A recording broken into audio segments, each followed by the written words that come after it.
On June 16, 1984, in Northport, New York, Ricky Kasso, Jimmy Troiano, and Albert Quinones murdered their friend Gary Lawyers while out in the woods around a bonfire. Ricky Kasso was the killer. However, both Jimmy and Albert allegedly helped by holding the victim down and catching him when he tried to run away.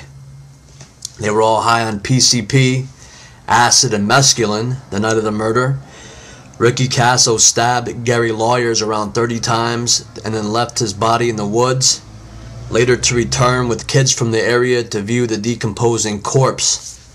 At the time of the incident, they were all around 17 years old and were addicted to a steady supply of PCP, acid, and mescaline that was made readily available to this upper-class seaside area of Northport, New York, which looks like an elite's vacation site for New York yuppies. In many documentaries, the establishment wants to frame Ricky Kasso as the chief drug distributor of the area. However, by all testimonies from kids who knew Ricky, he was a homeless drug addict who would consume any and all drugs he had on him and was in no way a drug distributor or supplier, even though he could score drugs from the drug dealers in the area who remained untouchable by any police investigation.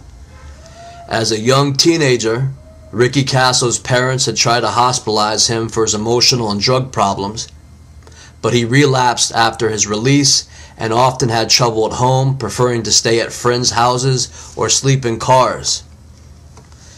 So Ricky Kasso was an acid head. The term the media gives him, Acid King, is stretching it. The term Acid King most likely applies to the CIA agents which ran operations in the area and supplied the local youth with acid and hard drugs. It is also stated that 17-year-old Ricky Kasso became interested in Satanism when he had brushes with a shadowy satanic group in the area called Knights of the Black Circle in some reports, and in other reports, Knights of the Golden Circle. Most likely, this Knights of the Golden Circle organization probably included members of the agency who supplied hard drugs to the local kids and remain uninvestigated by the police. When interviewed by the mainstream news, Northport teenagers all state that they never heard of any satanic cult in the area that the teens were a part of. They state there was just some kids who would listen to rock music, take drugs, and hang out at an oceanfront gazebo.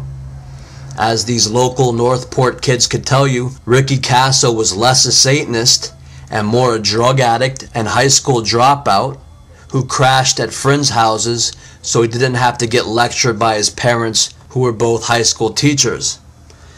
Of course, these local teenagers interviewed wouldn't know about this Knights of the Golden Circle organization, these drug distributors who the police never arrested or even investigated, even after a group of local teenagers killed their buddy while hallucinating on acid and PCP. So there's this shadowy group called the Knights of the Black Circle, also known as the Knights of the Golden Circle, and this is who most likely supplies 17-year-old kids like Ricky Kasso with hard drugs and introduces him to Satanism.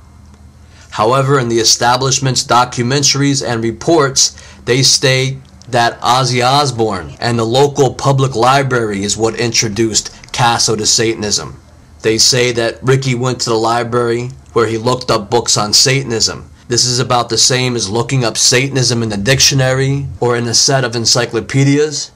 Ricky was most likely looking for a place to hang out one day and decided to kill some time at the library. The library didn't turn Ricky onto drugs and Satanism and human sacrifice as some piece of shit establishment documentary would have you believe. So who was responsible?